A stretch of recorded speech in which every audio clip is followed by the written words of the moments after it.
आप पवित्र होकर करते हैं। पूजा के दौरान में कोई अर्जेंट कॉल भी आता है, अर्जेंट काम भी होता है, तब उसको निगेटिव लेते हैं। अगर आप पूजा कर रहे होते हैं, आपके पिताजी भी आ जाते हैं, तो आप पूजा पट से नहीं उठते हैं। आप पिताजी हैं, आपके पूजा कर रहे हैं, आप बेटा उनके हैं, घर जाते हैं, पिताजी पूजा पर बैठे हुए हैं, इशारा से बोलते हैं कि बैठो, आप ही समझ जाते हैं पूजा कर रहे हैं तो डिस्टर्ब अभी न करें। उसमें प्रणाम भी जाके नहीं करते हैं, इसको अपने आप को रोकते हैं। इसकी एक अपनी विधा है, एक आर्ट है, सच्चे मन से करना पड़ेगा। और माने न माने, विद्यार्थी जीवन से बड़ी पूजा, बड़ी तपस्या, बड़ा यज्ञ, कोई और यज्ञ और पूजा नहीं हो सकता है। ये तपस्या है, और तपस्या को तपस्या के तौर पर ही लीजिएगा, तभी परिणाम सही होगा। यज्ञ कर रहे हैं और यज्ञ का अगर प्रोसेस सही नहीं होगा, आप छठ व्रत करते हैं, बहुत हिंदू धर्म में बहुत ही बड़ा पर्व है, उस समय अगर उसकी जो विधा है, जो उसका इल्म है, करने का तौर तरीका है, सही से नहीं करते हैं तो लोग बोलता है कि आप तो पूजा किए लेकिन सही तरीका से नहीं किए, तो उसका दुष्परिणाम आता है। आप नहीं करें तो ठीक है, लेकिन करते हैं छठ व्रत और उसका विधा, उसकी जो अपनी इल्म है, उसकी जो तौर तरीका है, उसको अगर सही ढंग से सच्चे मन से नहीं करते हैं तो उसका दुष्परिणाम भी झेलना पड़ता है पूजा करने वाले के लिए। ये सही बात है। हम लोग भी तपस्या करते हैं, विद्यार्थी जीवन तपस्या है, और कितने दिनों का है। आप सत्यनारायण भगवान का पूजा करते हैं तो कितने 2 घंटे 3 घंटे का, कम से कम उस दौरान तो आप सच्चे मन से रहते हैं, उसकी पवित्रता को निभाते हैं आप। उसी तरह से ये जो छात्र जीवन है, एक पूजा है, एक तपस्या है। 15 माह का हो, 16 माह का हो, ज्यादा दिन का तो नहीं है, 15-16 माह का एक तपस्या है। इसकी अपनी तौर तरीका है। अगर उस तौर तरीका को आप सही से नहीं निभाते हैं तो उसका दुष्परिणाम भी जीवन में झेलना पड़ेगा। आपके जीवन में खुशियां नसीब नहीं होगा। खुशी पैसों से नहीं खरीदी जा सकती। कोई फल बेचने वाला, चाय बेचने वाला भी एक बैंक पीओ से ज्यादा पैसा कमा लेता है।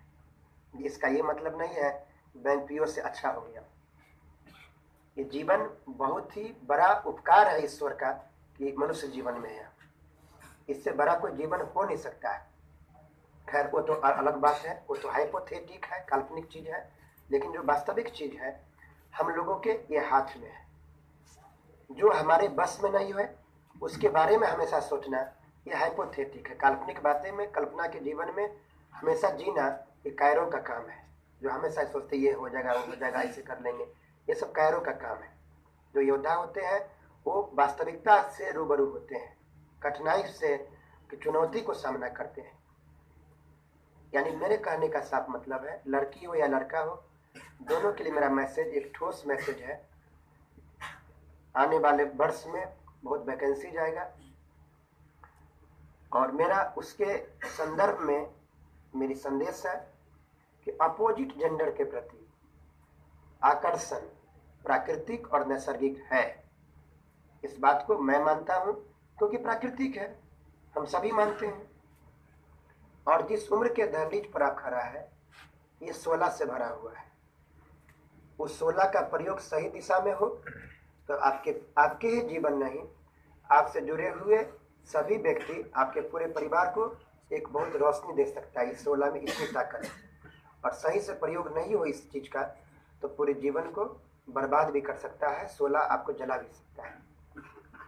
तो मेरा ठोस मैसेज है कि इस तपस्या के दौरान, चाहे वो 15 ही महीना का हो, 15 महीना का है, तपस्या को तपस्या के तौर पर ले। अपोजिट जेंडर जो आपको बहुत आकर्षित करता है इस टाइम पे, ये चुनौती आपके जीवन में है। जो बर्बाद करना आपको चाहता है, ये चुनौती आपके जीवन में है। तो मेरा ठोस मैसेज है, अपोजिट जेंडर के प्रति आप तपस्या के दौरान किसी भी प्रकार से कमजोर न पड़े, किसी भी तरह से कमजोर न पड़े, सफलता से महरूम हो जाएंगे। ये अगर लगता होगा कि जो लड़का दिन भर घूमता है, जीवन को एंजॉय कर रहा है, हम तो इस लाइफ को जिस उम्र में है उसको एंजॉय नहीं कर रहे हैं, बिल्कुल नहीं, बिल्कुल नहीं। वो एंजॉयमेंट एक पानी के बुलबुला की तरह है, क्षणिक चीज है, पानी के बुलबुला की तरह है। और आप जो एंजॉय करने वाले हैं, आप अगर पास कर जाते हैं, अपने माता पिता का एक प्राउड बन जाते हैं, समाज के लिए आप एक प्राइड बन जाते हैं, तो ये जो खुशी देगा, आप तो ना आप अपने में निर्णय कर सकते हैं। और 15 महीने के लिए तो हम बोलते हैं ये तपस्या है, तो उसको तपस्या के तौर पर ही लेना पड़ेगा। और मेरे व्यक्तिगत जीवन का अनुभव है, तपस्या को तपस्या के तौर पर ले, नहीं तो दुष्परिणाम को झेलने के लिए तैयार रहिए। ईश्वर के घर में देर है, अंधेर नहीं है। आप जैसा कर्म करेंगे फल वैसा मिलेगा। अगर आपके माता पिता आपके वजह से दुखी होते हैं, जिन्होंने अपनी पूरी जीवन आपके लिए समर्पित कर रखा है, आपसे इतनी प्यार करते हैं, वो दुखी होते हैं, ईश्वर के घर में सब जमा होता है, आपके जीवन में सारी खुशियां छीन जाएगी। बहुत लोग ऐसे हैं कि पैसे वाले हैं लेकिन जीवन खुशी नहीं है, जीवन उसको अपनों से दूर है, अपनापन उसके जीवन में नहीं है। कि मेरे कहने का मतलब है, ये जीवन मिला है तो खुशियों से भरिए इसको। ये सादा कागज है, उसको एक रंगोली बनाइए जीवन को। क्षणिक बुलबुला की तरह आप चंद महीने 8 माह 10 माह जी लेते हैं, उससे पूरी जीवन खराब हो जाता है। निर्णय करना आपके हाथ। और मैं अपनी पूरी जीवन का अनुभव शेयर करता हूँ कि क्या है, एक वाक्य में कि 15 महीने तपस्या है तो तपस्या के तौर पर ही लीजिए, जैसे पूजा पाठ होता है कायदे कानून से, उसी तौर पर लीजिएगा, तभी इस तपस्या का परिणाम आएगा। और आप जैसे जिस काम के लिए लगे हुए हैं, आज से थोड़े लगे हैं, क्लास 1 से पढ़ाई शुरू किया, उसका लक्ष्य साफ है, सरकारी नौकरी में जाना। ये तपस्या आप उतने दिनों से कर रहे हैं और चंद महीनों के लिए पूरी आपकी इतनी लंबी तपस्या बर्बाद हो जाएगा, कोई काम का नहीं रहेगा। तो ये देखना है कि कितने दिनों से आप इसमें लगे हुए हैं। इसलिए मैं ठोस मैसेज दे रहा हूँ, चाहे गर्ल्स हो चाहे बॉयज हो, अपोजिट जेंडर के सामने कमजोर अगर पड़ते हैं, ये तपस्या का उल्लंघन होगा। और ज़्यादा दिन का नहीं है, 15 महीने की बात है, 16 महीने की बात है। उसको इसी तौर पर ले, इस संकल्प के साथ एक मंगलकारी साल आपके लिए साबित हो, और इस संकल्प के साथ में साल की शुरुआत करना है। और मैंने बोला खुश रहिए, तो खुश कैसे रहिएगा, मैंने पहले बताया, ग्रुप स्टडी करिए। और अगर अभी गेहूं रोपने का समय है, गेहूं के समय में धान अगर बोएगा तो फसल कितना भी लहलहा जाएगा, खाद पानी दीजिए, लेकिन फल नहीं देगा। जलवायु और वातावरण बहुत जरूरी होता है। तो आपके आसपास जो वातावरण है उसको सही करना पड़ेगा, नहीं तो सही परिणाम से आप मुकम्मल परिणाम आपको नहीं मिलेगा।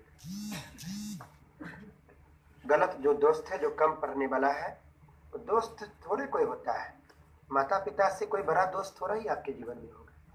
ये सब बर्बाद करने के लिए है ना। जो दोस्त आपके साथ घूमते फिरते हैं वो सब अपने काम का दोस्त है, सब अपने काम का, अपने कहावत कहते दाव का यार है सब।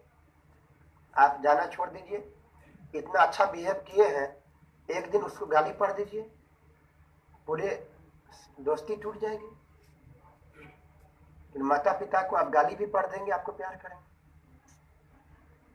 तो निर्णय लेना काबिलियत आप लोगों के अंदर है, आप लोग इतने पढ़े लिखे हैं, तो कहीं सुनी बात पर और पारंपरिक बातों पर मत जाइए, अपने मन से निर्णय लीजिए।